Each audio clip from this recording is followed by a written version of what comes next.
Hello दोस्तों, मैं हूं आपका दोस्त डॉक्टर सुधीर चौहान। बायोस्कोर चैनल में आपका स्वागत करता हूं। आज मैं लेके आया हूं नीट रिवीजन सीरीज के अंदर क्लास 12th का चैप्टर इवोल्यूशन के बारे में। तो चलिए पढ़ते हैं इवोल्यूशंस। तो इवोल्यूशन में सबसे पहले बात हम देखते हैं यहाँ पे इवोल्यूशनरी बायोलॉजी के बारे में। तो अभी तक हमारे अर्थ पर जो लाइफ फॉर्म्स की डेवलपमेंट हुआ उसकी हिस्ट्री के बारे में पढ़ना ही क्या कहलाता है, इवोल्यूशनरी बायोलॉजी कहलाता है। हमारा जो हमारे जो स्टार्स होते हैं, हमारे तारों के बीच की, दो ग्रहों के बीच की या डिस्टेंस नापते हैं, वो नापते हैं लाइट ईयर्स के अंदर नापा जाता है। एक लाइट ईयर की बात करें तो 9.5 trillion kilometre per year in vacuums के अंदर जितनी जो लाइट ट्रेवल करता है उसी को लाइट ईयर कहते हैं। द यूनिवर्स की बात करते हैं तो universe about 20 billion years old ये बताया गया हमारा। और फर्स्ट ऑफ ऑल जो 20 बिलियन ईयर्स ओल्ड जो हमारा यूनिवर्स की बात करते हैं, ये थर्मोन्यूक्लियर एक्सप्लोजन से बना था हमारा लगभग। यहाँ पे इसके लिए जो थ्योरी जाती है वो होता है बिग बैंग थ्योरी जाती है, जो कि एक्सप्लेन करती है ओरिजिन ऑफ द यूनिवर्स को कहते हैं। क्यों? किसके जो थर्मोन्यूक्लियर एक्सप्लोजन की वजह से ऐसा देखने को मिला। न्यूक्लियर थर्मल एक्सप्लोजन हुआ, उसकी वजह से जो नाभिकीय संलयन होता है हाइड्रोजन हीलियम्स का यहाँ पे ब्रेकडाउन हुआ, और यहाँ पे जो डस्ट बनी उनका धीरे धीरे कंडेंसेशन होने की वजह से क्या हुआ, डिफरेंट गैलेक्सीज का फॉर्मेशन होने लगा।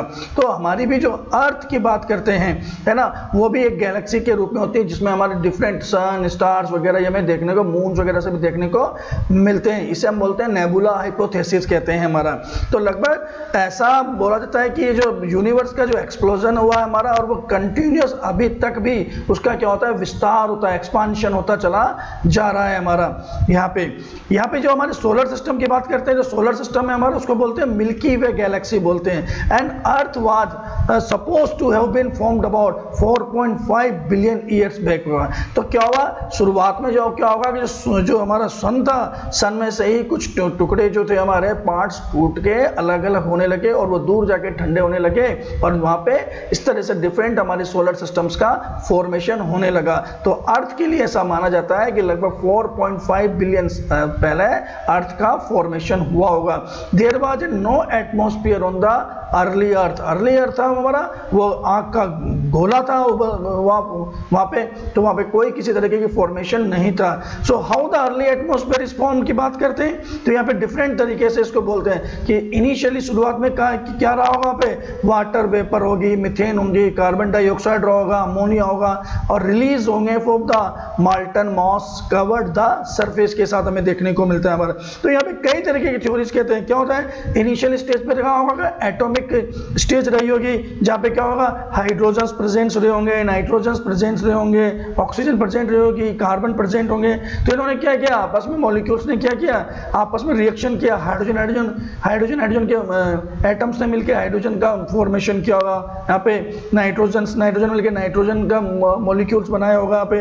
और आगे चल के क्या हुआ, नाइट्रोजन ने हमारी क्या हुआ, यहाँ पर हाइड्रोजन के साथ रिएक्शन करके क्या बनाई, अमोनिया का फॉर्मेशन कर लिया। यहाँ पे हाइड्रोजन ने क्या किया, ऑक्सीजन के साथ रिएक्शन करके वाटर का फॉर्मेशन कर लिया, कार्बन ने ऑक्सीजन के साथ क्या करके CO2 का फॉर्मेशन कर लिया। तो इस प्रकार जो अर्ली अर्थ का फॉर्मेशन हुआ, यहाँ पे जो ऑक्सीजन मॉलिक्यूल्स थे उन्होंने क्या हुआ, कंबाइंड कर लिया। तो अर्ली अर्थ के अंदर की बात करें तो यहाँ पे अर्ली अर्थ पे किसी प्रकार का फ्री ऑक्सीजन प्रेजेंट नहीं था।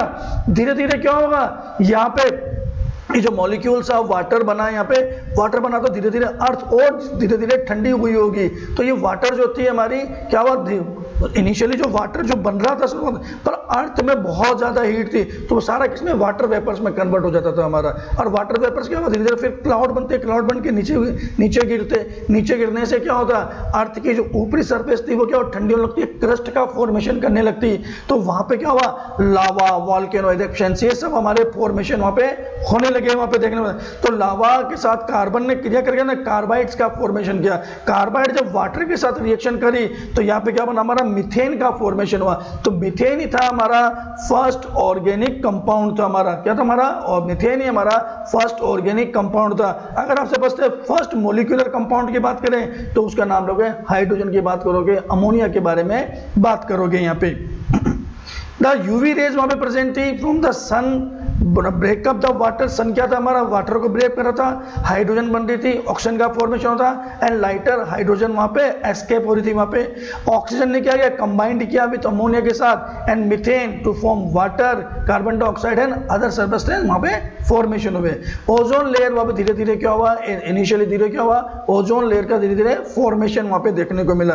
एज इज कूल, धीरे धीरे जब अर्थ ठंडी होने लगी, water vapour falls as rain, rain के बरसात के रूप में लगा, and it fill the depressions on the, और जो गड्ढे थे वो भरने लगे और धीरे धीरे ओशियन यानी समुद्र का निर्माण होने लगा यहाँ पे। तो इस प्रकार से अर्ली प्रिमिटिव अर्थ का फॉर्मेशन रहा होगा हमारा। अब अर्थ जब ये सब चीजें थी, जो समुद्र में वाटर में क्या हुआ, मॉलिक्यूल्स हमारे घुलने लग गए हमारे यहाँ पे। तो वाटर के अंदर क्या हुआ, वॉल्केनिक इरप्शन था, कॉस्मिक रेज थी, गामा रेज थी, ये सब एनर्जीज के रूप में क्या कर रहे थे, काम कर रहे थे यहाँ पे। तो यहाँ पे धीरे धीरे क्या हुआ, सिंपल ऑर्गेनिक कंपाउंड का क्या हुआ, यहाँ पे धीरे धीरे ओशन में क्या होगा, फॉर्मेशन हुआ होगा, है ना, मिथेन रही होगी, CO2 होगा, वाटर ने रिएक्शन किया होगा, तो शुगर, ग्लिसरॉल, फैटी एसिड जैसी चीजें बनी होंगी, है ना, मिथेन, अमोनिया, हाइड्रोजन, HCN ने रिएक्शन करके प्यूरिन, पिरामिडिन बनाए होंगे वहां पे, मिथेन, अमोनिया, वाटर, हाइड्रोजन ने क्रिया करके अमीनो एसिड्स का फॉर्म, जिस प्रकार सिंपल ऑर्गेनिक कंपाउंड, और ये सिंपल ऑर्गेनिक कंपाउंड आपस में रिएक्शन करके कॉम्प्लेक्स कंपाउंड बनाए होंगे इस प्रकार से यहाँ पे, जैसे कि नाइट्रोजनस बेस बने होंगे, लिपिड बने होंगे, प्रोटीन्स बने होंगे, इस तरह से हमें देखने को मिलता है यहाँ पे। और हमारे एनसीईआरटी क्या कहती है हमारी, सो ये एक बेसिक चीज थी जो एनसीईआरटी में नहीं दिया, पर मैंने आपको बताया कि किस प्रकार से प्रिमिटिव अर्थ का फॉर्म में यहाँ पे कंपाउंड्स का फॉर्मेशन हमें देखने को मिला। सो यहाँ पे बात करते हैं कि life appeared 5 million years after the formation of the earth, almost 4 billion years. तो कहते हैं कि जो लाइफ का जो फॉर्मेशन ऑफ द अर्थ की बात करते हैं, लगभग यहाँ पे जो लाइफ अपीयरेंस की बात करते हैं वो लगभग 500 मिलियन ईयर्स के बाद, यानी अर्थ के बनने के नहीं लगभग 4 बिलियन ईयर्स को पहले कुछ फॉर्मेशन स्टार्ट हुआ होगा। यहाँ पे बात, अर्ली ग्रीक थिंकर ऐसा मानते थे कि जो अर्थ में जो लाइफ वाइज डेवलप हुई है वो अर्थ में नहीं थी, वो किसी दूसरे ग्रह से आई हुई है। किसके रूप में, स्पोर्ट्स के रूप में आई है, जिसको उन्होंने क्या पैनस्पर्मिया थ्योरी नाम दिया। पैनस्पर्मिया थ्योरी देने वाले एरिनस थे हमारे, एरिनस ने इस बात को कही थी, है ना। Still is a favourite idea for the some astronomers का आइडिया था, जिन्होंने क्या किया, कॉस्मोजोइक के नाम से भी जानते हैं। क्या करते हैं, कॉस्मोजो रिचर्ड ने ये बात की थी कि ये जो अर्थ में लाइफ आई है कहीं ना कहीं से दूसरे ग्रह से आई हुई है, जिसको समर्थन भी दिया था हेलमहोल्ट्ज ने। उन्होंने कहा मेट्रोलाइट्स, जो मेट्रोलाइट्स मिलते हैं ना, उसमें उन्होंने कुछ ऑर्गेनिक कंपाउंड देखे थे, उन्होंने इस आइडिया को भी कहा था कि शायद जरूर लाइफ दूसरे ग्रह से आई है। But for a long time it was believed that the life come out from the decaying and rotting matter like the straw, mud. This was theory spontaneous. तो कुछ ऐसे भी थे टाइम जो लंबे समय तक ये थ्योरी थी कि जीवन जो बना है हमारा स्वतः बन फॉर्मेशन हुआ है, स्पॉन्टेनियस जनरेशन हुआ है। और किससे हुआ है, रोटिंग मैटर, सड़ते हुए स्ट्रो से, मड से, इनसे स्पॉन्टेनियस जनरेशन को उन्होंने सपोर्ट करने वाले थे। इसको एबायोजेनेसिस थ्योरी भी कहते हैं हमारा। इसको सपोर्ट करने वाले एनेक्सिमेंडर साहब थे, एरिस्टोटल साहब थे और वान हालमोंड साहब थे। वालमोंड ने तो वो पसीना भीगी हुई शर्ट से गेहूं के दाने के साथ चूहे पैदा करके एक्सपेरिमेंट करके प्रूव भी किया था यहाँ पे। इसके बाद आते हैं बायोजेनेसिस थ्योरी हमारी डेवलप हुई थी। बायोजेनेसिस क्या कहा था हमारा कि लाइफ जो होती है स्पॉन्टेनियस जनरेशन नहीं होती, ये पहले से ही कोई लाइफ प्रेजेंट थी उसी से डेवलप होता है, जिसको एक्सपेरिमेंटली लुईस पास्चर साहब ने बताया। उन्होंने कहा था, डेमोस्ट्रेट किया था हमारा कि ओनली प्री एग्जिस्टिंग लाइफ के फॉर्म में ही लाइफ यहाँ पे मौजूद थी हमारा। तो स्वान ने एक एक्सपेरिमेंट इन्होंने दिया था, तो इनको बायोजेनेसिस सिद्धांत थे। तो बायोजेनेसिस थ्योरी को मानने वाले कौन थे, फ्रांसिस्को रेडी थे, लुईस पास्चर साहब थे, है ना, और हार्वे और एक्सेल ने तो इतना तक कहा था कि life arises from the pre existing life से ही डेवलपमेंट यहाँ पे देखने को मिलता है। आगे बात करते हैं ओपेरेन साहब की, जो ओपेरेन ऑफ रसिया और हेल्डन ऑफ द इंग्लैंड की बात करते हैं। इन्होंने क्या किया, propose the first form of life could have come from pre existing non living organic molecule से डेवलप हुआ। तो ओपेरेन और हेल्डन साहब थे, इन्होंने क्या हुआ, बायोकेमिकल थ्योरी दी बात है, मॉडर्न थ्योरी हमारी बात की इन्होंने कहा कि जो लाइफ का डेवलपमेंट हुआ है जरूर वो हमारे क्या हुआ, हमारा प्री जो हमारा जो नॉन लिविंग मटेरियल्स होते हैं उनसे ही ऑर्गेनिक मॉलिक्यूल्स का फॉर्मेशन हुआ है। जैसे ऑर्गेनिक मॉलिक्यूल जैसे कि आरएनए, प्रोटीन का फॉर्म, जिसे इन्होंने क्या कहा, केमिकल इवोल्यूशन का। तो यहाँ पे क्या हुआ, जो मॉलिक्यूल थे सिंपल मॉलिक्यूल्स का फॉर्मेशन हुआ था ना हमारा, उन सिंपल मॉलिक्यूल से ही हमारे ऑर्गेनिक मॉलिक्यूल्स का फॉर्मेशन यहाँ पे देखने को मिला। This condition on the earth was, इस कंडीशन के लिए अर्थ में क्या था, कौन जिम्मेदार था, हाई टेम्परेचर जिम्मेदार था, वोल्केनिक स्टॉर्म जिम्मेदार थे, रिड्यूसिंग एटमॉस्फेयर था, यानी रिड्यूसिंग एटमॉस्फेयर था क्योंकि उस समय क्या था, ऑक्सीजन नहीं था, ऑक्सीजन क्या था, ऑक्सीडाइजिंग मैटर था, पर हाइड्रोजन प्रेजेंट था तो रिड्यूसिंग एटमॉस्फेयर था, जिसमें क्या होता, मीथेन थी, अमोनिया थी, पर ऑक्सीजन नहीं था। अब इसको क्या हुआ, वहां बाद में एक्सपेरिमेंटली प्रूव भी किया गया कि उन्होंने 1953 में एस.एल. मिलर साहब एक अमेरिकन साइंटिस्ट थे, creator similar condition laboratory scale पर उन्होंने एक अपरेटस बनाया, उन्होंने वहां पे उसको उन्होंने एक्सपेरिमेंट करके बताया भी सही, इन्होंने कहा कि तो, और ये एक्सपेरिमेंट में आगे हम देखते हैं हमारा, यहाँ पे आगे हम बात करते हैं। तो first non cellular form of life have been originated into 3 billion years ago. ऐसा कहते हैं कि लगभग फर्स्ट नॉन सेल्यूलर लाइफ जो होते हैं प्रोटोबायोन्ट्स के रूप में 3 बिलियन ईयर्स पहले डेवलप हुआ होगा, जहाँ पे जाइंट मॉलिक्यूल जैसे आरएनए, प्रोटीन, पॉलीसैकेराइड्स यहाँ पे फॉर्मेशन रहे होंगे हमारा। दीज कैप्सूल्स के रूप में होंगे, प्रोड्यूस द मॉलिक्यूलर परेप, जो आगे चल के जो कैप्सुलेटेड फॉर्म में होंगे, जो आगे चल के मॉलिक्यूल्स का फॉर्मेशन क्या, और इनका फॉर्मेशन क्या हुआ, को-एसर्वेशन टेक्निक से, यानी कि यहाँ पे क्या हुआ, प्रीबायोटिक केमिकल एग्रीगेशन से इनका फॉर्मेशन रहा होगा यहाँ पे। The first cellular form of life did not possibly originated till 2000 year, लगभग 2000 साल पहले लगभग यहाँ पे एक लाइफ पॉसिबल, इसके पहले नहीं पॉसिबल होगी। This is probably single cell के रूप में प्रेजेंट, जिन्हें ई बायोन्ट्स हम कहते हैं, क्या बताएं, ई बायोन्ट्स के रूप में फर्स्ट लाइफ यहाँ पे देखने को मिलता है, फर्स्ट सेल भी हम कहते थे हमारा। So all the cells form were water environment only. तो इनिशियली कहते हैं कि शुरुआत में जो भी लाइफ फॉर्म बनी वो कहाँ बनी होगी, वाटर के अंदर ही हमें देखने को मिली हमारा। तो ये बायोजेनेसिस फॉर्म क्या कहता है हमारा, बायोजेनेसिस वाले क्या कहते थे हमारे that is the first form of life arouse slowly through evolutionary forces from non-living molecules is accepted by the majority के बारे में। तो बायोजेनेसिस ने कहा कि जो life first form life arouse और हमारा थ्रू इवोल्यूशनरी प्रोसेस की वजह से हुआ, नॉन मॉलिक्यूल से फॉर्मेशन हमें देखने को मिलता है, बाय मेजोरिटी के साथ हमें देखने को मिला यहाँ पे। तो ये स्टेनले मिलर का एक्सपेरिमेंट था, आप देख सकते हैं यहाँ पे, ये स्पार्क डिस्चार्ज एक्सपेरिमेंट उसको बोलते हैं। यहाँ पे इन्होंने क्या कहा, यहाँ पे इन्होंने क्या वाटर वेपर को डाला, इसके अंदर मीथेन मिलाई, अमोनिया मिलाया, हाइड्रोजन को डाला, और ये इसको वैक्यूम, प्रिमिटिव एटमॉस्फेयर वैक्यूम कर दिया इसको। यहाँ पे क्या हो गया, 2 इलेक्ट्रोड्स लगाए जिनसे 8000 मतलब 800 डिग्री टेम्परेचर इन्होंने यहाँ पे इसको मेंटेन किया। यहाँ पे इसके अंदर लगभग इसके अंदर यहाँ पे स्पार्किंग कराई जो कि इलेक्ट्रिकल डिस्चार्जेस के रूप में थी।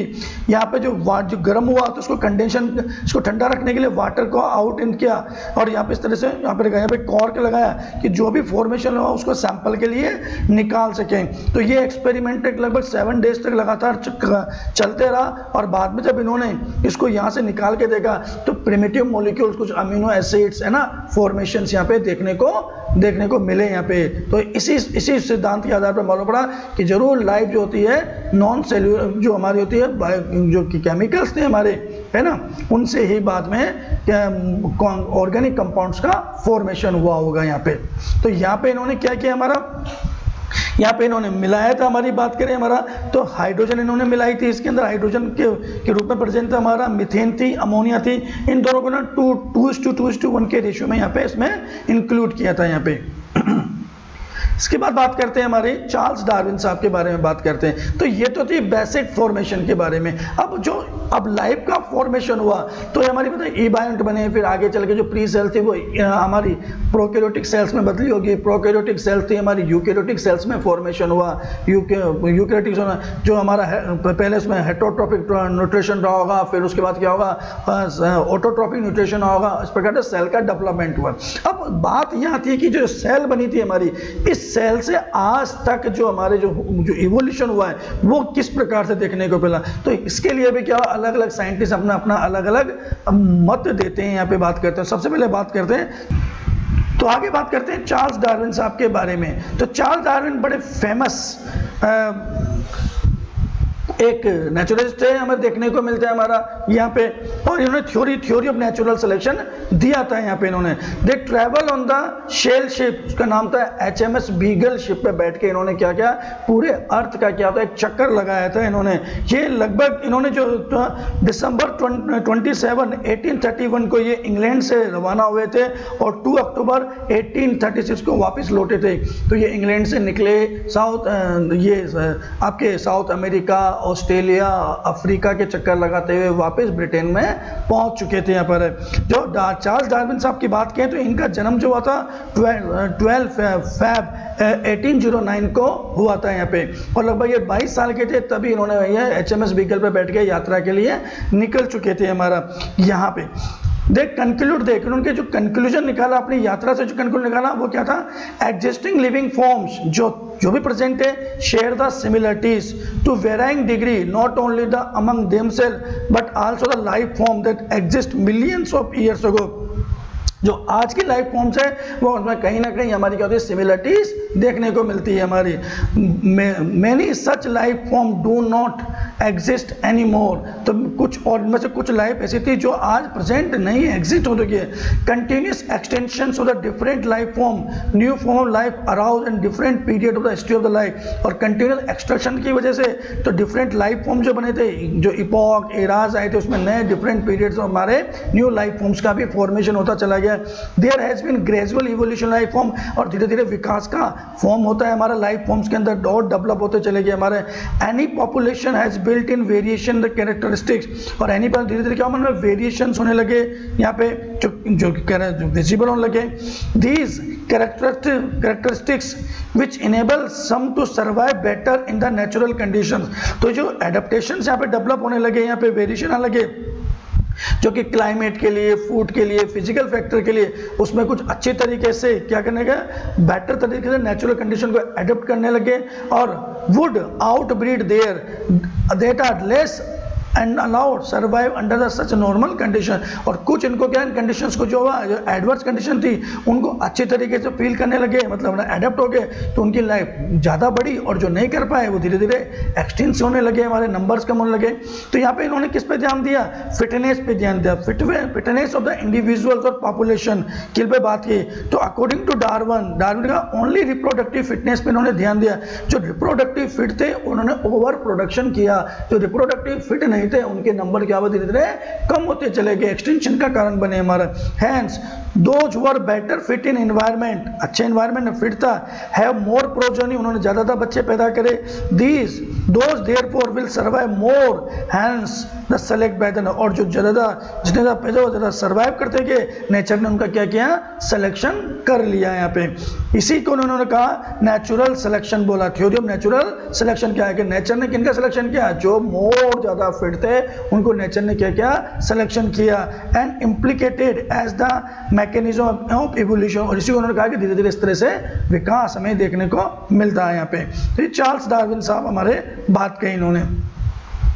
चार्ल्स डार्विन साहब थे हमारे, चार्ल्स डार्विन की तरह ही अल्फ्रेड वेलेस भी एक साइंटिस्ट है, वो भी एक नेचुरलिस्ट है हमारा, वो भी मलाया आर्क प्ले को जो कि जावा सुमात्रा जो की तरफ है ना, वहाँ पे सेम तरीके का एक्सपेरिमेंट इन्होंने भी किया था जैसे डार्विन साहब ने किया था। He conclusion similar to Darwin around the same time पे उनका कंक्लूजन भी डार्विन के इक्विवेलेंट ही आया था हमारा, यहाँ पे देखने को मिलते हैं। यहाँ पे बात करते हैं आगे। So all the existing life form share similarities and share common ancestors. तो यहाँ पे क्या बात आती है निकल के कि सारी जो लाइफ फॉर्म उनमें सिमिलरिटीज होती है और सबके कॉमन एंसेस्टर्स होते हैं, पूर्वज समान से देखने को मिलते हैं हमारा।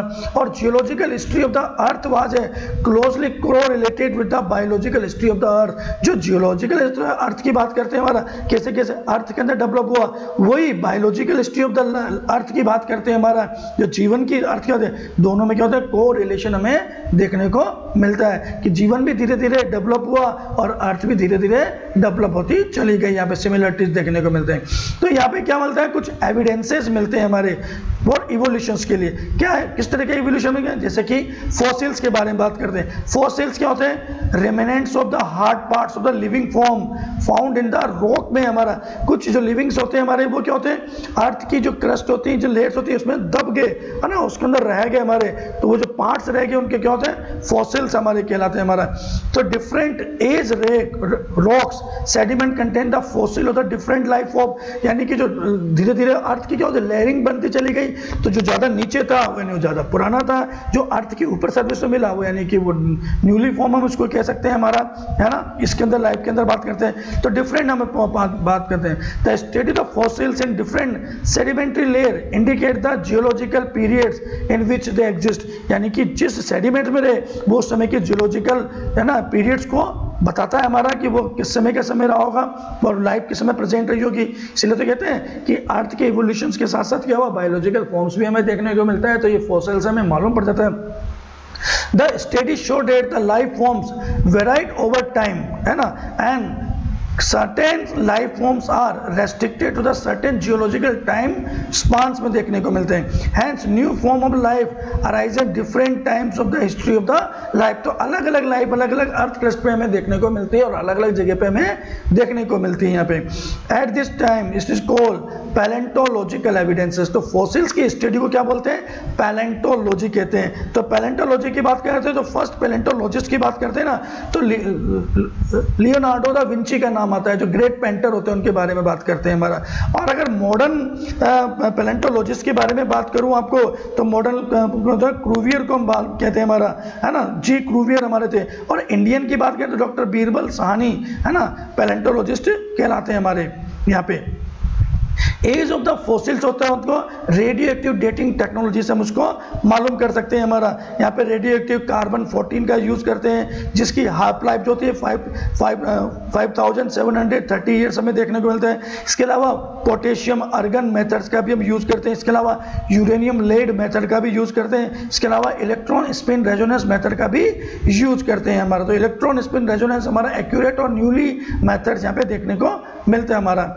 सेकेंड जो एविडेंसेस की बात करते हैं वो एम्ब्रियोलॉजिकल एविडेंसेस देखने को मिलते हैं हमारा भ्रूण के विकास के आधार पर। Support for evolution was also proposed by the Ernest Haeckel ने, उन्होंने based upon the observation of certain features during embryological stages common to all vertebrates that are absent in the adult. उन्होंने क्या हुआ, डिफरेंट एम्ब्रियोलॉजिकल एविडेंसेस को देखा, क्या बनता है, सेल्स का फॉर्मेशन होता है हमारा, मोरूला, ब्लास्टूला, गैस्टूला स्टेज, ये हमारा एम्ब्रियोलॉजी में सिमिलर स्ट्रक्चर्स है हमारे गुजरते हुए देखने को मिलते हैं, हमारे यहाँ पे देखने को मिलते हैं हमारा।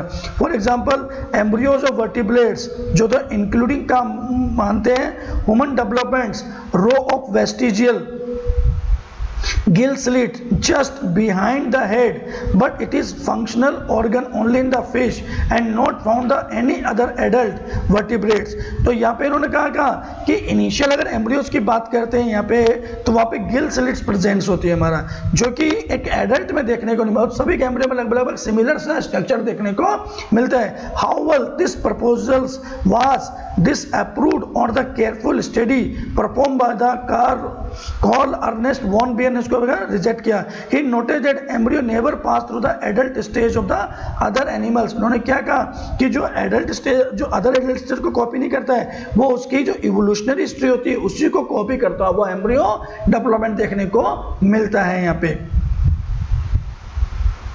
तो यहाँ पे आप देख सकते हैं, आपको यहाँ पे family tree of the dinosaur के बारे में देयर लिविंग मॉडर्न डे, है ना, counter parts organism like crocodile और birds.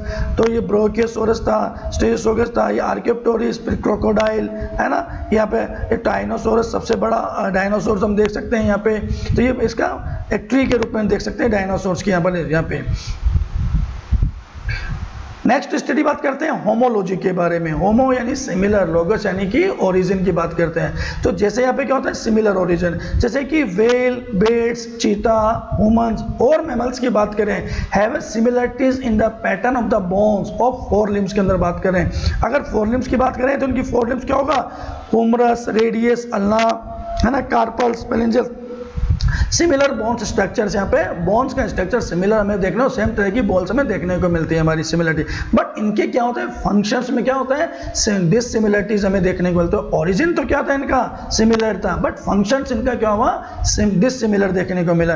And Those forelimbs perform the different function in these animals. They have a similar anatomical structure. Anatomical structure same थी क्योंकि bones से हमारी same देखने को मिलती है. Hence this animal has the same structures को show करते हैं. Develop along the different directions. क्या हुआ हमारा development इनका जरूर अलग एक साथ हुआ होगा, पर ये समय के साथ क्या हुआ different adaptation की तरफ चले गए इन different need के हिसाब से, है ना. कुछ हवा में चले गए तो उनमें पंख बन गए, है ना, feathers आ गए. कुछ पानी में चले गए तो उसमें फिन्स डेवलप हो गए हमारे. कुछ अर्थ पर रहिए तो उसमें लिम्स डेवलप हो गए हमारा. दिस इज है तो अपनी आवश्यकता के साथ डिफरेंट एरियाज में चले गए. जैसे क्या करते हैं डाइवर्जेंट इवोल्यूशंस कहते हैं हमारा. And these structures are homologous. तो होमोलोगस और डाइवर्जेंट इवोल्यूशन सिमिलर चीज को हमारा कहलाता है हमारा. यहाँ पे होमोलॉजी क्या इंडिकेट करती है हमारा कॉमन एनेस्ट्री को शो करती है. यहाँ पे कि कॉमन होमोलॉजी क्या होती है कॉमन एनेस्ट्री को शो करती है कि जरूर हुआ एक ही किसी एक ही पूर्वज से डेवलप हुए थे. सब अदर एग्जांपल ऑफ वर्टिब्रेट्स में बात करते हैं तो हार्ट और ब्रेन्स के डेवलपमेंट की बात कर सकते हैं हमारे, है ना. यहाँ पे इन प्लांट्स के अंदर बात करते हैं thorn and tendrils of bougainvillea and Cucurbita represent the homology को रिप्रेजेंट करते हैं हमारा. यहाँ पे homology is based on divergent evolutions where analogy की बात करते हैं रेफर टू द सिचुएशन, है ना, एग्जैक्ट अपोजिट इसको शो करता है एनालॉजी. यानी डिफरेंट लोग डेवलपमेंट की बात करते हैं तो डिफरेंट चीज को शो करता है डाइवर्जेंट इवोल्यूशन, तो कन्वर्जेंट को शो करता है. यहाँ पे एनालॉजी की बात करते हैं हमारा. तो यहाँ पे हम देख सकते हैं एग्जाम्पल होमोलोगस ऑर्गन जैसे कि बोगनविलिया के अंदर बात करते हैं, कुकुरबिटिया के अंदर बात करते हैं. यहाँ पे तो एक्सियल डेवलपमेंट हमें देखने को मिलता है. यहाँ पे है ना. ह्यूमंस की बात करें देखिए बोन्स हमारी सेम है. मेंस के अंदर क्या होगा देखिए आपको बोन्स की बात करें तो ग्रेस्पिंग के लिए, है ना, पकड़ने के लिए, चीज़ों को उठाने के लिए इसके बना. चीता में फास्ट रनिंग के लिए डेवलप हो गए हमारे. यहाँ पे हम इसको कह सकते हैं यहाँ पे वेल में बेटा ये फिन्स में डेवलप हो गए, बेट्स में ये फेदर्स के रूप में डेवलप हो गए उनके यहाँ पे. तो एनाटॉमिकल स्ट्रक्चर सेम थी पर इनके फंक्शंस डिफरेंट हमें देखने को मिले. नेक्स्ट बात करते हैं एनालॉजी. एनानी डिफरेंट यानी लॉजी ओरिजिन. तो wings of the butterfly and the birds look like. क्या करते हैं बटरफ्लाई के विंग्स देखो और बर्ड्स को देखो, दोनों क्या होते हैं दिखते एक समान है, दोनों उड़ने का ही काम कर रहे हैं यहाँ पे, बट इनकी स्ट्रक्चर्स क्या होगी डिफरेंट हमें देखने को मिलती है. They are not anatomically similar structure and through they perform but similar functions को जरूर परफॉर्म करते हैं, उड़ने में मदद करते हैं. Hence analogy structures are result of किसकी वजह से कन्वर्जेंट इवोल्यूशंस की वजह से डेवलप हुए, यानी कि different structures evolving for the same functions hence having the similarities हमें देखने को मिला. तो कन्वर्जेंट में क्या हुआ यहाँ पे आप देख सकते हैं आपको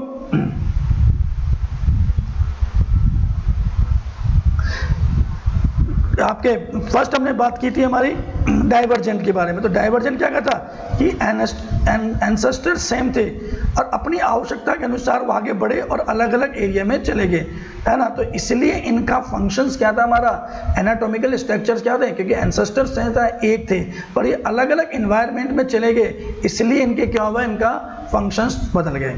पर यहाँ पे क्या हुआ एक कॉमन कोई एरिया था. यहाँ पे बात करते हैं हमारा जैसे कोई पानी वाला एरिया रहा होगा या लैंड होगा जहाँ पे फूड या शेल्टर, तो कोई इस एरिया से आया, कोई इधर से आया, कोई इधर से आया, कोई इधर से आया, अलग अलग एरिया से आए पर ये कॉमन जगह पे रहने लगे. तो कॉमन जगह पे रहने लगे तो कॉमन फंक्शंस इनको करना पड़ेगा, पर ये अलग अलग जगह से अलग अलग एंसेस्टर से आए थे तो इनकी एनाटॉमिकल स्ट्रक्चर्स क्या थी डिफरेंट थी, पर ये एक सिमिलर जगह पे रहे तो इसलिए इनके फंक्शंस क्या हुए सिमिलर देखने हो. तो इसको हम क्या बोलते हैं कन्वर्जेंट इवोल्यूशंस कहते हैं. क्या बोलते हैं इसको कन्वर्जेंट इवोल्यूशंस कहते हैं हमारा. यहाँ पे अदर एग्जाम्पल ऑफ एनालॉजी के बारे में बात करते हैं यहाँ पे जैसे कि the I of the octopus and the mammals की बात है तो दोनों क्या करते हैं देखने में काम करते हैं पर दोनों के रेटिनल स्ट्रक्चर्स में क्या हुआ बहुत रात दिन का डिफरेंस देखने को मिलता है. फ्लिपर्स ऑफ पेंगुइन की बात करें और डॉल्फिन की बात करें तो दोनों में डिससिमिलरिटीज देखने को मिलती है हमारा. सो one can say that the similar habitat have a result in selection of the similar adaptation. तो similar habitat में similar adaptation देखने को मिलेगा and different group of organism but towards the same functions को promote किया इन्होंने. जैसे कि स्वीट पोटैटो की बात है जो कि रूट मॉडिफिकेशन का बात करते हैं और पोटैटो जो स्टॉर्म मॉडिफिकेशन की बात करते हैं, बट दोनों का काम क्या है फूड को स्टोरेज करना है यहाँ पे. नेक्स्ट बात करते हैं मॉलिक्यूलर सिमिलरिटीज की बात करते हैं कि डिफरेंट ऑर्गेनिज्म में मॉलिक्यूलर सिमिलरिटीज किस तरह की similarities in protein and genes, तो सभी के अंदर प्रोटीन और जीन्स क्या होता है same performing the given function same होता है हमारा, and among the diverse organism give the clue of the common ancestry, तो सभी के अंदर में क्या होता है प्रोटीन और जीन के अंदर सिमिलरिटीज हमें देखने को मिलती है। उनकी मॉलिक्यूलर स्ट्रक्चर को बात करोगे तो उनके अंदर माइटोकॉन्ड्रिया, क्लोरोप्लास्ट, ये सारे चीजें स्ट्रक्चर्स हमें वहाँ पे सिमिलर, राइबोसोम्स वगैरह सिमिलरिटीज हमें देखने को मिलती है हमारा। तो ये मॉलिक्यूलर सिमिलरिटीज को बताता है कि जरूर कॉमन एंसेस्टर्स यहाँ पे रहे होंगे। This biochemical similarities point to the same shared ancestry as the structural similarities among diverse organism, different organism में इन सबके एक जैसा मिलना क्या कहलाता है हमारा सेम एनेस्ट्री को शो कर रहा है यहाँ पे। नेक्स्ट बात करते हैं इंडस्ट्रियल मेलेनिज्म्स के बारे में बात करते हैं हमारा। Refer to the evolution of the dark body colour in animal species that is live in habitat, है ना, blackness of the industrial shoot and phenomena has been documented in numerous species that hide from predator by the blending in their background की बात करते हैं। तो prepared moth provide an example, इसके बारे में आपको समझना। तो क्या हुआ इंडस्ट्रियल मेलेनिज्म क्या चीज है हमारा। देखिए जो इंग्लैंड था वो सबसे बड़ा इंडस्ट्रियल कंट्री था, सबसे ज़्यादा डेवलपमेंट थी, अब बहुत सारा कॉटन की मिल्स वगैरह बहुत कुछ हुआ करता।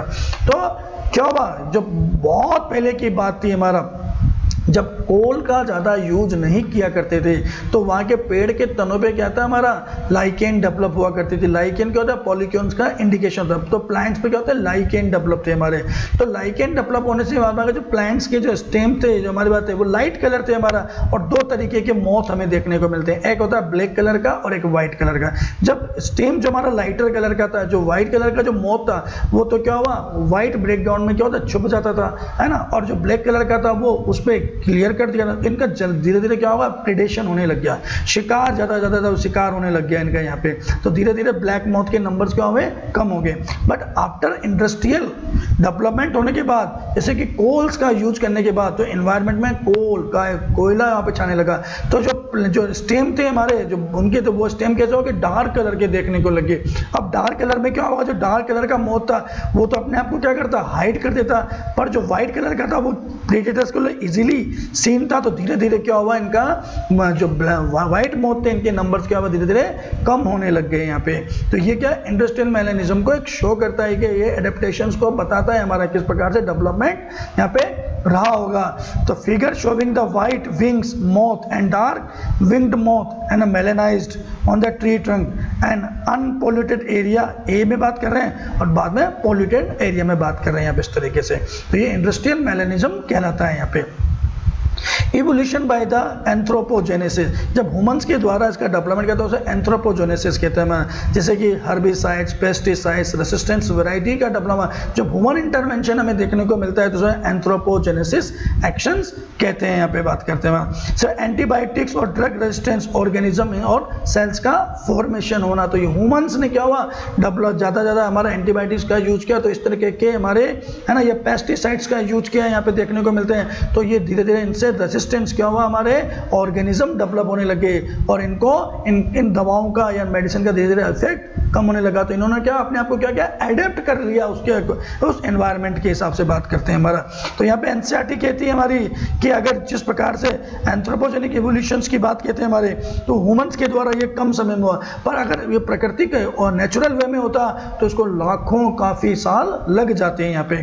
सो evolution is not a direct process होता है in the sense of determinism की बात करते हैं। It is a stochastic process होती है हमारी based on the chance event in the nature and hence mutation in the organism की बात करें तो इवोल्यूशन क्या होता है एक डायरेक्ट प्रोसेस नहीं होती है इन सेंस ऑफ डिटर्मिनिज्म की बात करें। It is a stochastic process होती है जो होती है बाई चांस इवेंट होती है इन द नेचर के अंदर, और चांस होती है बाई म्यूटेशंस इनके ऑर्गेनिज्म के द्वारा हमें देखने को मिलता है हमारा। तो ये धीरे धीरे इवोल्यूशन प्रोसेस करता है हमारा। तो इवोल्यूशन कंटिन्यूस हो रहा है, आज भी हो रहा है, पर धीरे धीरे स्लोली हमें देखने को मिलता है हमारा। नेक्स्ट बात करते हैं एडेप्टिव रेडिएशंस के बारे में बात करते हैं। तो डार्विन फिंचेस की बात करें यहाँ पर एडेप्टिव रेडिएशंस की बात करें हमारा, तो Darwin finches many varieties of finches in the same islands evolve on the island itself. तो डार्विन क्या होते हैं, गैलापागोस आइसलैंड गए थे ना, तो गैलापागोस आइसलैंड क्या था, वहाँ पे उन्होंने डिफरेंट वहाँ पे चिड़ियाओं को देखा, जिनको उनका नाम उन्होंने क्या डार्विन फिंचेस नाम रख दिया हमारा। तो वहाँ पे उन्होंने क्या देखा, उनकी बीक्स को देखा, उन्होंने डिफरेंट बीक्स का मॉडिफिकेशन देखने को मिला। तो यहाँ पे क्या हुआ कि same island evoked on the island itself develop हुआ from the original seed eating habits. जो सारी की सारी फिंचेस थी वो कैसा हुआ, पूरा सीड ईटिंग, मतलब मेनली सीड ईटिंग थी, पर मैनी अदर फॉर्म्स की बात करते हैं हमारा, है ना, और जो सोर्स ऑफ फूड की बात करते हैं हमारा, तो कुछ इंसेक्टिवोरस बन गई और कुछ वेजिटेरियन फीड्स बन गई।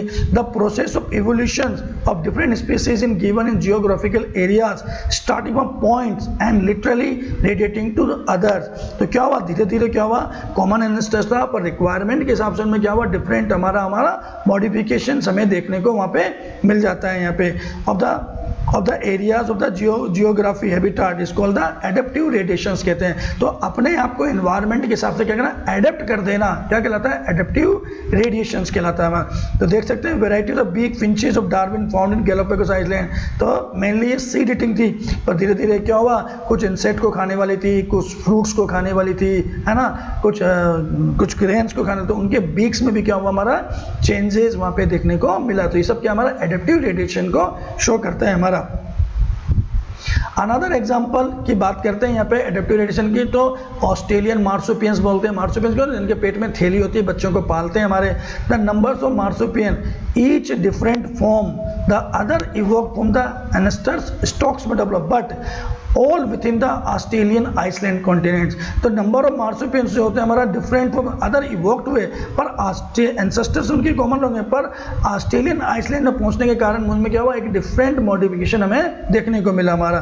तो मार्सुपियन एडिशन की बात करते हैं तो टस्मानियन वोल्फ है हमारा, टाइगर केट है ना, ब्लेंडेड एंट ईटर है, मार्सुपियन रेड डेवलप हुए, है ना, कंगारू डेवलप हुए, बॉम्बर्ड डेवलप हुए, बैंडिकूट डेवलप हुए, कोयला, मार्सुपियन मोल्स और सुगर ग्लाइडर्स यहाँ पे होते हैं। मार्सुपियंस थे, इनके क्या हुआ, अपने बच्चों को पालते थे, इनके बैग इनके पेट में देखने को मिलता है हमारा। यहाँ पे दूसरी बात करते हैं, when more than one adaptive radiation appear to have occurred in an isolated geographical area, है ना, representing the different habitat को शो करता है। So one can call the convergent evolutions को शो करता है हमारा। convergent evolution क्या होता है हमारा, when more than one adaptive radiation appear to have occurred in isolated geographical, दूसरे geographical area में दिखाई देने को मिलता है हमारा, से कहते हैं convergent evolution कहते हैं। तो convergent evolution कहता है एनालॉजी को शो करता है हमारा, है ना, यहाँ पे देखा। तो जैसे कि placental mammals की बात करें इन ऑस्ट्रेलिया also exhibits की बात करते हैं adaptive radiation in evolving into the variety of such placental mammals each of which appear to similar to the corresponding marsupial देखने में। जैसे कि placental wolf एंड तस्मानियल वुल्फ मार्सुपियंस की बात करते हैं यहाँ पे, तो यहाँ पे देखते हैं हमारा क्या हुआ, एडेप्टेशंस की वजह से। जैसे प्लेसेंटल मैमल की बात करते हैं, ऑस्ट्रेलियन मार्सुपियन की बात है, जैसे मोल तो मार्सुपियन मोल्स बन गया यहाँ पे, एंटीटर था तो नम्बार्ड की बना, एंटीटर बना हमारा, माउस था तो मार्सुपियन माउस बना हमारा, लीमर था तो स्पॉटेड कस्कस बन गया हमारा, फ्लाइंग स्क्विरल फ्लाइंग फेलेंजल्स में बदल, मतलब बॉम्बर्ड की बॉबकेट की बात करें तो टस्मानियन टाइगर केट की बात करते हैं, वोल्फ है तो टस्मानियल वोल्फ हो गया। तो क्या हुआ हमारा, एक अदर कॉन्टिनेंट्स में जाने से क्या हुआ, यहाँ पे कन्वर्जेंट इवोल्यूशन हमें देखने को मिलता है। यहाँ पे इनमें क्या हुआ, जो प्लेसेंटल में मिलते हैं वो ऑस्ट्रेलियन मार्सुपियल्स में क्या हुआ, चेंज हो गए, यहाँ पे हमें देखने को मिला। यहाँ पे इसे बोलते हैं कन्वर्जेंट इवोल्यूशन हमें देखने को मिलता है। नेक्स्ट बात करते हैं बायोलॉजिकल इवोल्यूशंस के बारे में। So evolution by the nature selections की वजह से, है ना, started when cellular form of the life with different in metabolic capability originated on the earth पे हमें देखने को मिलता है हमारा। तो नेचुरल सिलेक्शंस में हमें होता है डिफरेंट, हमें क्या होता है, मेटाबॉलिक कैपेबिलिटी के अंदर क्या था, सेल्यूलर फॉर्म्स में डिफरेंट हमारा धीरे धीरे डेवलपमेंट हमारा होता चला गया। द एसेस of the Darwin theory about the evolution क्या होता है, नेचुरल थ्योरी पे उन्होंने ध्यान दिया था, नेचुरल सिलेक्शंस के बारे में उन्होंने कहा था कि उन्होंने डार्विन साहब ने नेचर सीक्रेट्स फॉर फिटनेस के बारे में बात किया कि जो ज़्यादा फिटनेस होगा वो ज़्यादा रिप्रोडक्टिवली क्या होगा, परफेक्ट होगा और ज़्यादा ऑफस्प्रिंग प्रोड्यूस करेगा। तो fitness is based on characteristics which are inherited होता है हमारा, hence there must be genetic basis for getting the selected and to evoke. तो ज़्यादा जो ज़्यादा नेचर्स के पास रहा वो ज़्यादा जेनेटिकली क्या हुआ, इवोक हुआ और वो सिम्टम्स पास ऑन होते चले गए। Some organisms are the better adapted to survive in an otherwise hostile environment. तो सम ऑर्गेनिज्म अच्छी तरीके से क्या हुआ, अपने आप एडेप्ट कर पाए और कुछ नहीं कर पाए। एडेप्टिव एबिलिटी क्या होती है, जो एडेप्टिव एबिलिटी आई उनके अंदर वो क्या हुआ, इनहेरिटेड हो गई, नए ऑप्शन में चलेगी, इसमें क्या बोलते हैं जेनेटिक बेसिस कहते हैं। और जो नहीं कर पाए वो धीरे धीरे क्या हुआ, उस एनवायरनमेंट में अपने आप को डेवलप नहीं कर पाए तो धीरे उनकी क्या होगी, नंबर्स कम होने चले गए। Fitness is the end result, कुल मिला के बात यह है कि क्या चाहिए, fitness is the end result of the ability to adapt and get selected by the nature. जो जितना फिट होगा वो उतना ज़्यादा नेचर के द्वारा सेलेक्टेड हो जाएगा हमारा। So branching descent and the natural selections are the two key concept of the Darwin theory of evolution. Important याद आएगा, तो डार्विन थ्योरी के दो सिद्धांत है हमारा कॉन्सेप्ट है हमारे, एक तो ब्रांचिंग डिसेंट होना और नेचुरल सिलेक्शंस, ये दोनों पॉइंट आपको याद रखना। यहाँ पे फ्रेंच नेचुरलिस्ट नेमार की बात करते हैं, use and disuse of the organs के बारे में इन्होंने कहा था हमारे, यहाँ पे बात करते हैं हमारा। तो इन्होंने क्या कहा था, the inheritance of acquired characters के बारे में इनका था, use and disuse of organs के बारे में बात की थी इन्होंने, है ना, कि जो ज़्यादा ऑर्गन ज़्यादा यूज होते हैं वो क्या होते हैं, इनहेरिटेड हो जाते हैं, और जो नहीं होते वो क्या होता है, धीरे धीरे डिसअपीयर हो जाते हैं हमारे। तो लेमार साहब ने ये बात की थी, इनहेरिटेंस ऑफ एक्वायर्ड कैरेक्टर्स के बारे में बात की थी हमारी। नेक्स्ट बताते हैं the work of the Thomas Malthus on population, है ना, जो थॉमस माल्टन थे उन्होंने ऐसे लिखा था हमारा, है ना, द ऐसे ऑन द पॉपुलेशंस, है ना, इन्होंने उसके द्वारा हमारे डार्विन साहब सबसे ज़्यादा प्रभावित हुए थे। इन्होंने कहा था कि जो पॉपुलेशंस होती है हमारी, जिसमें जो प्रोडक्शंस हो रहा है वो तो ट्वाइस हो रहा है, पर जो पॉपुलेशन हो रही है वो क्वार्टरली हुए में देखने को मिलती है हमारी। तो दिन दुगनी चार चौगनी वाली बात कहते हैं ना, तो पॉपुलेशन तो चार चौगनी बढ़ रही है, बट प्रोडक्शन क्या हो रहा है, दुगना ही हो रहा है। तो धीरे धीरे क्या हुआ, वहाँ पे एक संघर्ष की स्थिति, स्ट्रगल्स वहाँ पे डेवलपमेंट वहाँ पे देखने को मिलता है। इससे डार्विन साहब बड़े खुश हुए थे, उन्होंने अपने बुक में इनको अपने जो ओरिजिन ऑफ स्पीसीज उन्होंने बुक लिखी थी उसमें उनको शामिल भी किया था हमारा। तो natural selection is based on certain observation बात की थी विच आर फैक्चुअल थे। फॉर एग्जांपल नेचुरल रिसोर्सेज क्या होते हैं, लिमिटेड होते हैं हमारा। पॉपुलेशंस क्या होती है, stable in size except for the seasonal fluctuation को छोड़ के बात करते हैं हमारा। और member of population is vary in the characteristics हमें देखने को मिलता है यहाँ पे। Population size are limited due to competition for the resources. तो क्या होता है, पॉपुलेशन की साइज क्या धीरे धीरे क्या होती है, लिमिटेड होती है, क्योंकि कंपटीशन है, inter specific intra specific type का कंपटीशन हमें देखने को मिलता है यहाँ पे। जो और वो होता है फूड हैबिट और शेल्टर को लेके यहाँ पे कंपटीशन हमें देखने को मिलता है। Darwin asserted that the variation which are heritable and which make the resources utilization better for few adapted to the habit better which enable only those to reproduce and leave more progeny। तो इन्होंने कहा कि जो हमारे जो resources का अच्छी तरीके से यूज करेगा, उस हैबिटेट में अच्छी तरीके से अपने एडेप्टेड हो जाएगा, रिप्रोडक्टिवली फिट होगा, तो अपने ज़्यादा प्रोजनी को क्या करेगा, प्रोड्यूस करेगा। यहाँ पे देखने को इन्होंने इस बात को इन्होंने कहा यहाँ पे। तो रिप्रोडक्टिव फिट इन्होंने आइडिया दिया था यहाँ पे। मैकेनिज्म ऑफ द इवोल्यूशन की बात करते हैं, किस प्रकार से यहाँ पे इवोल्यूशन हमें देखने को मिला है यहाँ पे। जो जैसे एग्जांपल की बात करते हैं, जैसे हुगो डी विरिस ने थे, इन्होंने म्यूटेशन थ्योरी दी थी। इवनिंग प्रिमरोज ऑर्निथिना लिमारिका पे इन्होंने एक्सपेरिमेंट किया था हमारा, work on evening primrose. Mutation theory of the evolution यहाँ पे इन्होंने दिया था। म्यूटेशन आर द क्या होता है, रैंडम्स होते हैं हमारा, और डायरेक्शन लेस इन्होंने बताया था। वाइल डार्विन के वेरिएशंस थे, इन्होंने स्मॉल और डायरेक्शनल बताए थे। डार्विन ने इस वेरिएशन को क्या कहा था, स्पॉट नाम दिया था, जबकि हुगो डी विरिस ने इसको साल्टेशंस को नाम दिया हमारा। So evolution for the Darwin was the gradual, है ना, while the de Vries believe mutation caused, हमें कारण उन्होंने बताया म्यूटेशन का इन्होंने। पर इतना ज़्यादा इन्होंने जो इतना म्यूटेशन पे इतना हुगो डी विरिस ध्यान दे रहे थे, तो इतना ज़्यादा म्यूटेशंस नहीं हो सकता था हमारा जितना इन्होंने बात को, क्योंकि इन्होंने जो प्लांट लिया था ना वो नॉर्मल प्लांट नहीं था, वो एबनॉर्मल प्लांट था यहाँ पे इसके पीछे, इसलिए यहाँ पे तो सो इवोल्यूशन ऑफ द डार्विन बहुत ग्रेजुअल था। वाइल डिवीरीज क्या करते हैं, बिलीव म्यूटेशन पे बिलीव करते हैं, स्पेशिएशन है ना, एनहांस को बोलता है, उन्होंने क्या होता है साल्टेशन नाम दिया।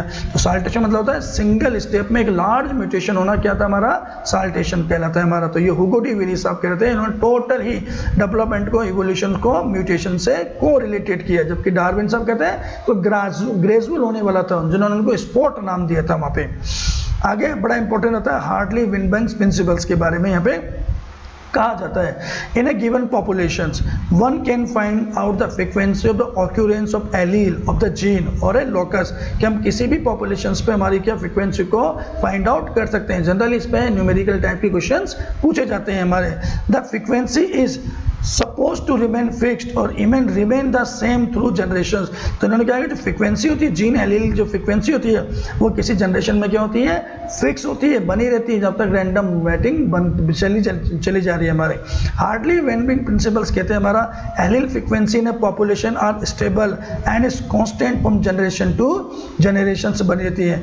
जीन पूल की बात की तो जीन पूल के अंदर total gene in their allele in population, तो पूरे जो पॉपुलेशन है उसके अंदर टोटल कितनी जीन प्रेजेंट है उसे हम क्या बोलते हैं, जीन पूल कहते हैं। और ये हमेशा क्या होती है, कांस्टेंट बनी रहती है। This is called genetic equilibrium, उन्होंने नाम दिया है। Sum total of the allylic frequency, किसी भी पॉपुलेशन की बात करें तो हमेशा क्या होगी, 1 बनी रहती है यहाँ पे, यानी जब तक उसमें बाहर से कोई इंटरफेयर नहीं हो तब तक वो 1 ही बनी रहेगी। तो इन्होंने एक फॉर्मूला दिया p² + 2pq + q² = 1, यहाँ पे नाम दिया है यहाँ पे। तो यहाँ पे रेसेसिव जीन, हेटेरोजाइगस जीन और क्या डोमिनेंट जीन, रेसेसिव जीन और बात करते हैं हेटेरोजाइगस जीन, इन तीनों का अगर रेसेसिव की बात करें तो इक्वल हमारा एक ही आता है यहाँ पे, यानी कि वो नॉन चेंज फ्रीक्वेंसी हमारी कांस्टेंट बनी रहेगी, चेंजेस नहीं आते हैं यहाँ पे। When frequency measured differ from the expected values, अगर आप अलग उसमें वैल्यूज देखने को मिलती है, उसमें चेंजेस आते हैं, द डिफरेंस डायरेक्शनल, यानी क्या डायरेक्शन को इंडिकेट करता है कि इवेंट आर इवोल्यूशनरी चेंजेस। अगर ये फ्रीक्वेंसी के नंबर चेंज हो रहे हैं हमारे कहीं भी किसी में जगह पे, तो वो किसको रिप्रेजेंट कर रहा है, इवोल्यूशंस को चेंज कर रहा है, यहाँ पे बताता है हमारा। डिस्टर्बेंस इन जेनेटिक इक्विलिब्रियम और Hardy Weinberg equilibrium, that is change of frequency of the allele in population would be interrupted as resulting in the evolution. तो जैसे फ्रीक्वेंसी में चेंजेस होते हैं तो ये क्या होता है हमारा, ये इंटरप्टेड होते हैं और इवोल्यूशंस को रिप्रेजेंट करते हैं यहाँ पे। The 5 factors are known to the affect Hardy Weinberg equilibrium. जो हार्टली विनबर्ग इक्विलिब्रियम तो हमारा है ना, जो फ्रीक्वेंसी कांस्टेंट बनी चाहिए उसको 5 फैक्टर्स क्या करते हैं हमारे, अफेक्ट करते हैं, जैसे कि जीन माइग्रेशन या जीन फ्लो, यानी जीन का एक जैसे कोई पॉपुलेशन थी वहाँ से कुछ लोगों में से कुछ लोगों का या तो दूसरे पॉपुलेशन में चले जाना या वहाँ से कुछ लोगों को वहाँ पे ना, तो वहाँ पे टोटल जीन के नंबर्स में क्या होगा, चेंजेस आ जाएगा देखने को मिलते हैं। जेनेटिक ड्रिफ्ट हमारा, यानी किसी यानी कि नेचुरल कैलेमिटीज के जैसे है ना, नंबर जीन पूल में नंबर चेंज हो जाना जेनेटिक ड्रिफ्ट है। म्यूटेशन की वजह से ये नंबर हार्टली विनबर्ग नियम चेंज होते हैं हमारे इक्विलिब्रियम, जेनेटिक रिकॉम्बिनेशंस की वजह से देखने को मिलता है, और नेचुरल सिलेक्शन। तो ये 5 पॉइंट है जो कि हार्टली विनबर्ग को क्या करते हैं, अफेक्टेड करते हैं। अगर ये 5 पॉइंट ना हो तो जो जनरेशंस क्या होगी, जीन पूल क्या होगा हमारा, इक्विलिब्रियम में मेंटेन रहता है। तो दोबारा देखिए, जीन माइग्रेशन यानी gene flow, genetic drift, mutation, genetic recombination और नेचुरल सिलेक्शन। सो माइग्रेशन क्या है, जीन फ्रीक्वेंसीज चेंज होना, new gene allele are added to the new population and these are lost from the old population. तो दूसरे से lost हुई, नए में जुड़ी, तो मैं वहाँ जीन की पूल में क्या हुआ, चेंजेस देखने को मिला। देयर वुड बी, इसे क्या बोलते हैं, जीन फ्लो कहते हैं। The gene migration happens in multiple times, हमें देखने को मिलता है हमारा। If the same changes occurs by chance, अगर ये अकर्स हो बाय चांस हो, नेचुरल कैलेमिटीज की वजह से होना चाहिए है ना, सेक्सुअल रिप्रोडक्शन की वजह से नहीं होना चाहिए, रैंडम मैटिंग के इंटरफेयर से नहीं होना चाहिए। अगर ये बाय चांस होता है जिसे क्या होता है, जेनेटिक ड्रिफ्ट कहते हैं हमारा। Sometime the changes in the allele frequency is so different in the new sample of the population that they become a different species. So the original dictate population become the founder and the effect is called the founder effect कहलाता है। तो genetic drift हमारे 2 तरह के, founder effect है, bottleneck effect हमें देखने को मिलता है। तो क्या होता है, जो मेन जो जनरेशंस थी वहाँ से कुछ स्पीसीज के नंबर क्या होते हैं, दूसरी जगह चले जाएंगे वहाँ पे, पर वहाँ पे एक नए जनरेशंस का को बना देंगे वहाँ पे, तो वो उस नई जनरेशन के क्या होंगे, उनके फाउंडर्स कहलाएंगे। पर एक्चुअली वो क्या हुआ, वो उसके वो उस स्पीसीज के जेनेटिक मेकअप को नहीं बताता है हमारा। तो ऐसी नई जगह डेवलप होना, तो वो उन स्पीसीज का वो क्या कहलाता है, फाउंडर इफेक्ट कहलाता है। एक नई स्पीसीज बनाना, जो नए जनरेशन को डेवलप किया, वो इसको कहते हैं फाउंडर इफेक्ट कहते हैं हमारा। तो एक्चुअली हमारे असल में ये एक फॉल्स रीडिंग देते हैं वहाँ पे। नेचुरल सिलेक्शन की बात करते हैं। नेक्स्ट है नेचुरल सिलेक्शन। किस प्रकार से नेचर के द्वारा सिलेक्शन हमें देखने को मिलता है हमारा।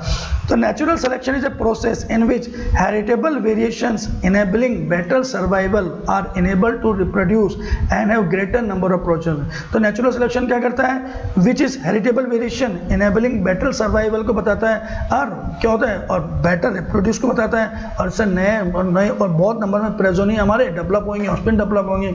एक critical analysis make us believe that variations due to mutation or variation due to recombination during the gametogenesis, यानी कि sexual reproductions are the due to gene flow or genetic drift result in change in frequency of the gene or alleles are the future generations के हमें देखने को मिलता है यहाँ पे।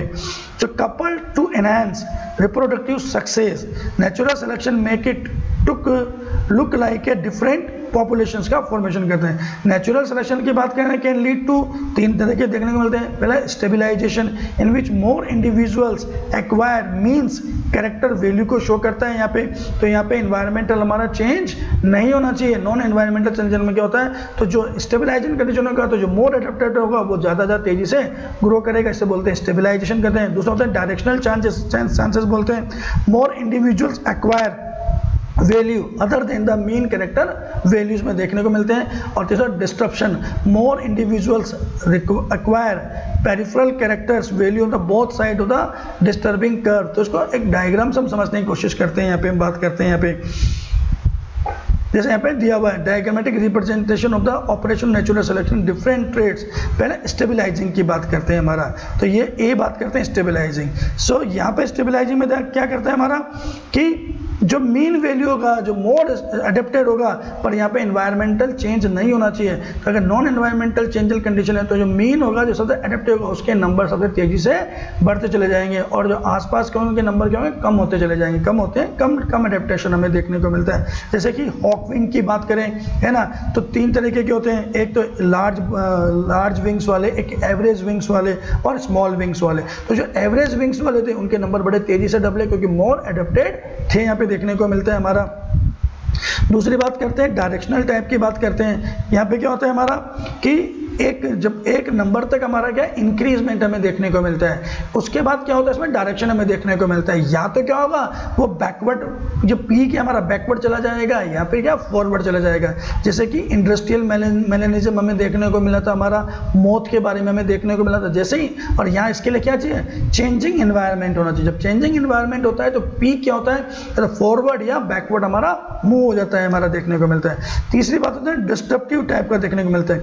तो डिस्ट्रप्टिव मेन वैरायटी हमारी डेवलप हुई, पर मेन वैरायटी जो डेवलप हुई, उससे क्या हुआ, हमारा आगे चल के क्या हुआ, उनकी दो अलग अलग वैरायटीज डेवलप। तो यहाँ पे क्या हुआ, दो अलग अलग वैरायटी, दो अलग अलग पीक बन गए। तो मेन वैरायटी तो क्या हुआ, रह गई, और जो नई वैरायटी डेवलप हुई, वो ज़्यादा एडेप्टिव थी, तो उनसे क्या हुआ, उनका नंबर्स क्या हुआ, धीरे धीरे बढ़ता चला गया, हमारा देखने को मिला। तो यहाँ पे इसमें बात करते हैं हमारे, जैसे कि सिकल सेल एनीमिया में होना, डेवलप होना हमारा, है ना, या बैक्टीरिया जो एंटीबायोटिक रेजिस्टेंस बैक्टीरिया का डेवलपमेंट होना। तो ये सब क्या होता है, इसी डिस्ट्रप्टिव मैटर को शो करता है, यहाँ पे देखने को मिलता है हमारा। A brief account of evolutions की बात करते हैं हमारा, तो किस प्रकार से टोटल अभी तक इवोल्यूशन हमें देखने को मिलता है, उसके बारे में बात कर रहे हैं। तो 2000 million years ago first cellular form of life हमारी देखने को मिलती है। ई बायोन्ट्स के रूप में हम बोल सकते हैं यहाँ पे कि प्रोकैरियोटिक सेल्स डेवलप हुई होगी हमारी। 500 million years ago invertebrates were formed and active form में आए होंगे हमारे इनवर्टिब्रेट्स, है ना। Jawless fish probably evolved around the 350 million years ago. Jawless fishes की बात है, एक्नेथा हमारा देखने को मिलता है हमारा, है ना। यस, सीवीड्स, है ना, and few plants exist probably around 320 million years ago पहले देखने को मिले। द फर्स्ट है ना। एम्फीबियंस की बात करते हैं हमारा, नो स्पेसिमेन यानी कोई फॉसिल्स प्रेजेंट नहीं है यहाँ पे। सो ancestors of the modern day, आज फ्रॉग और सैलामेंडर्स की बात करते हैं हमारे, डेवलपमेंट हुआ होगा। The amphibians evoked into the reptiles में डेवलपमेंट हमें देखने को मिला यहाँ पे। इंपॉर्टेंट कैरेक्टर्स यानी कि reptiles lay thick shelled egg which do not dry up in the sun unlike those of the amphibians की तरह देखने को मिला यहाँ पे। 350 मिलियन से अगर fish with the stout and the strong fins could move to the lands and go back to the water. यहाँ पे कुछ ऐसी डेवलपमेंट हमें देखने को मिलती है हमारी, जो पहले पानी में हुआ फिर अर्थ पर आया पर वापस वो अर्थ पे लौट गई। जैसे कि एक हमारे यहाँ पर 1930 के fish caught in South Africa happen to the coelacanth, कौन सा थी coelacanth, which was brought to the extinct, जो आज एक्सटिंक्ट थी हमारी देखने को मिली। These animals called the lobefins कहते हैं, evoked into the shape and size dominant on the earth पे हमें देखने को मिलता है यहाँ पे। जायंट फंस की बात करें, pteridophytes were present but they were fail to form coal deposit, है ना, स्लोली हमारे कोल के भंडार बन के बाद में डिपोजिशन होने से इनका। Some of the these land reptiles were back into the water to evolve to the fish like reptile probably 200 million years ago हमें देखने को मिले हमारे। कुछ लैंड रेप्टाइल्स थे जो कि वापस क्या पानी में चले गए हमारे लगभग, जैसे कि एक थियोसोरस इसका एग्जांपल हमें देखने को मिलता है हमारा। The land reptiles were of course dinosaur का डेवलपमेंट हमें देखने को मिला हमारा। द बिगेस्ट ऑफ देम टाइनोसोरस हमें देखने को मिला, टाइनोसोरस रेक्स हम इसको बोलते हैं हमारा, was 20 feet in height and had huge fearsome daggers like teeth हमें देखने को मिलते हैं यहाँ पे इसके। About 65 million years ago, the dinosaurs suddenly disappeared from the earth। क्या होता है हमारा, लगभग 65 मिलियन अगर डायनासोर्स हमारे यहाँ पे एक्सटिंक्ट हो गए हमारे। जो डायनासोर्स के जो टाइम था उसको जुरासिक पीरियड कहते हैं उनका हमारा। The first mammal were like in, शुरू के रूप में डेवलप हुआ हमारा। Mammals were more intelligent and sensing and avoiding the danger, at least उनको अपने आप को खतरों को भापने का तरीका आता था, इसलिए वो ज़्यादा डेवलप होने लगे। Were reptiles come down, mammals took over it the, और व्हेन रेप्टाइल्स हमारा क्या ना, जो मैमल्स का डेवलपमेंट के साथ रेप्टाइल से डेवलपमेंट हमें देखने को मिलता है यहाँ पे।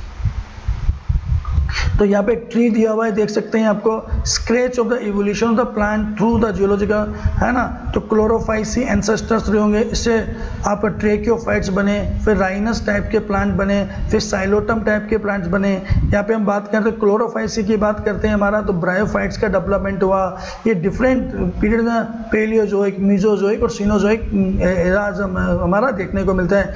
इनके अंदर डेवलप करते हैं हमारा सिलूरियन, डेवोरियन, कार्बोनिफेरस, पर्मिनियन, जुरासिक, ट्राइजेसिक, है ना, क्रेटेशियस, और ये क्वार्टरली और टर्सिडियल क्वार्टरली पीरियड्स हमें देखने को मिलते हैं। तो यहाँ पे ब्रायोफाइट्स बने, देख सकते हैं। ये ट्रेकियोफाइट्स थे हमारे, जोस्टेरोफिलस बने जो कि अर्बोसेंस, लाइकोपोड्स बने, हर्बीवोरस लाइकोपोड्स बने, आप देख सकते हैं यहाँ पे। ये साइलोटम्स का डेवलपमेंट, तो स्पिनोप्सिड्स बने, हॉटस्टेल्स को बोलते हैं आपको यहाँ पे, है ना। फर्न्स का डेवलप हुआ, जिंकोआस को डेवलप हुआ। यहाँ साइलोटम्स आपको बात करें आपको, तो कोनिफर्स बने, नीटल्स बने, साइकेट्स बने, आपको देख सकते हैं आपको, है ना। ये प्रोजिम्नोस्पर्म थे, इससे सीड फॉर्म आया, साइकोट्स बने, फिर डाइकोटिलिड्स बने, फिर एंजियोस्पर्म डेवलप हुए, फ्लावरिंग प्लांट, मोनोकोटिलिडन्स डेवलप हुए। तो इस प्रकार से ये डेवलपमेंट यहाँ पे देखने को मिलता है। इसको एक बार आप ध्यान से देख लीजिएगा एक बार। ऐसे मैमल्स की बात करते हैं हमारा, है ना। अर्ली रेप्टाइल जो कि एक्सटिंक्ट हो गए, इनके दो बने, सोरोप्सिड्स बने और साइनोप्सिड्स बने हमारे। सोरोप्सिड्स की बात करते हैं तो टॉर्टाइल्स डेवलप हुए, यहाँ पे देख सकते हैं हमारा, लिजार्ड्स बने, स्नेक्स बने, टोरा क्रोकोडाइल्स हमें देखने को मिलते हैं यहाँ पे, है ना। यहाँ पे ये थिकोडोन्स टाइप के हमारे डेवलपमेंट हमें देखने को मिले, जैसे डायनासोर्स हमारा डेवलप हुआ।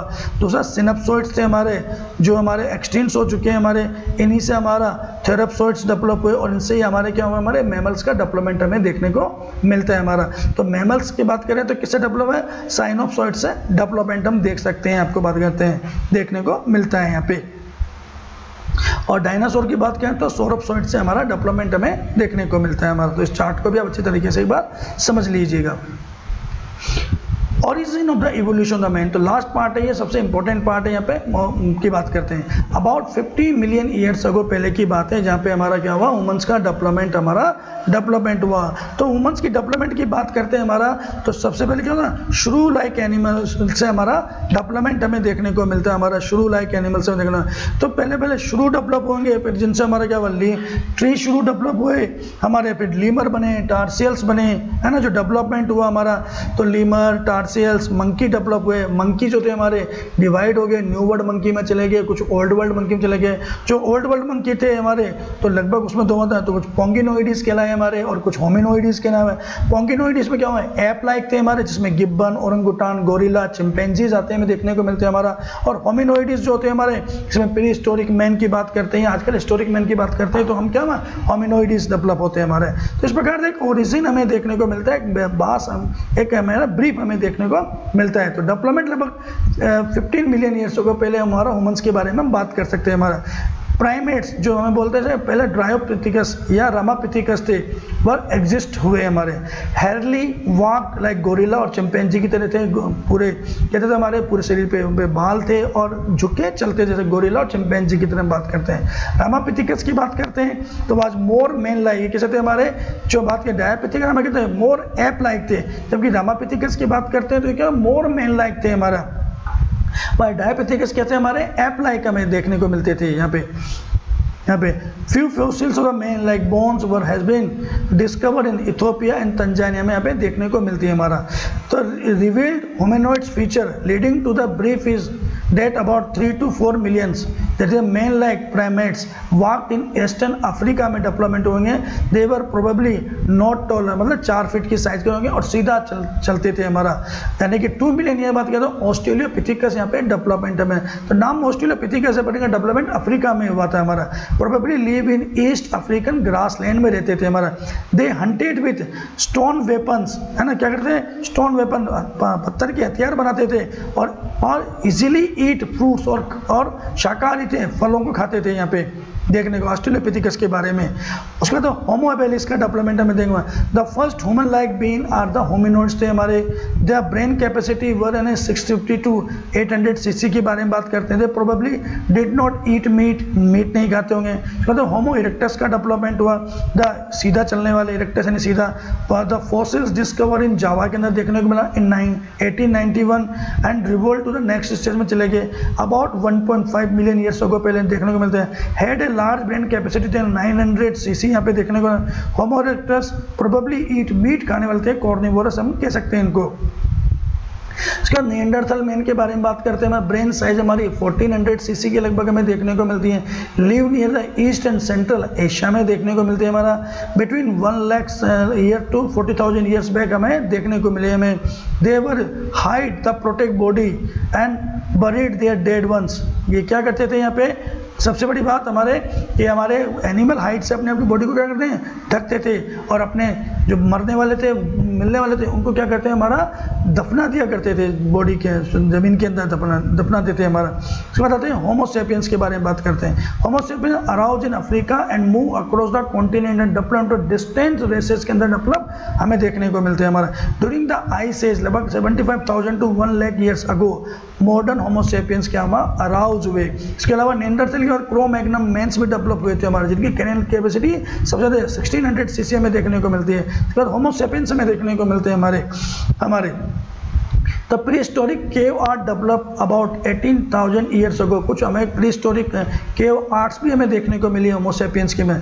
वन सच वर पेंटिंग, जैसे कि बात करें प्री हिस्टोरिक ह्यूमंस की बात करें, can be seen in Bhimbetka rock in shelter in Raisen district of the Madhya Pradesh में हमें देखने को मिलती है यहाँ पे, है ना। एग्रीकल्चर की बात करते हैं 10,000 ईयर्स बैक हमें देखने को मिलता है। एंड ह्यूमन सेटलमेंट यहाँ पे देखने को मिलता है यहाँ पे नहीं। तो इस प्रकार जो होमो सेपियंस के डेवलपमेंट हमें देखने को मिलते हैं। तो ह्यूमन निएंडरथल मैन की जो ब्रेन कैपेसिटी 1400 cc थी, ये लगभग होमो सेपियंस के इक्वल थी। बट होमो सेपियंस की बात करें स्लाइटली स्लोवर हम मान सकते हैं, लगभग 1350 cc के आसपास देखने को मिलती है। 1350 cc हमारी होमो सेपियंस की क्रेनियल कैपेसिटी देखने को मिलती है यहाँ पे।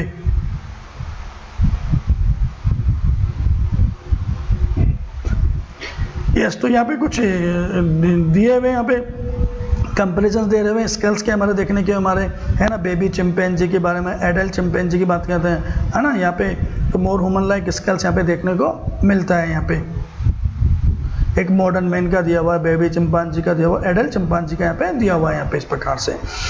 और लास्ट बात करते हैं evolutionary history of the horse. तो ये वैसे एनसीईआरटी में हमारे नहीं दिया हुआ है, पर एनसीईआरटी ने अपने जो क्वेश्चन आंसर है उसमें जरूर इसके बारे में क्वेश्चन पूछा हुआ इवोल्यूशनरी हिस्ट्री के बारे में। तो आपको सिर्फ नाम याद, इवोल्यूशन क्या, तो सबसे पहले क्या हुआ, बिल्कुल भेड़ जैसे आकार का हमारा क्या था, हमारा ये शिप के आकार का हॉर्स था, जिसमें मतलब ईओहिप्पस बना, ईओहिप्पस से बता मियोहिप्पस बना, मियोहिप्पस से मेरीचिप्पस बना, मेरीचिप्पस से प्लियोहिप्पस, और आज का घोड़ा इक्वस इक्वस हमें देखने को मिलता है। तो आप नंबर से आप याद क्या गया, ईओहिप्पस, मिजोहिप्पस, मेरीचिप्पस, प्लियोहिप्पस और इक्वस इक्वस मॉडर्न हॉर्स को कहते हैं। तो ये इवोल्यूशनरी हिस्ट्री है हॉर्स की हमें देखने को मिलती है यहाँ पे।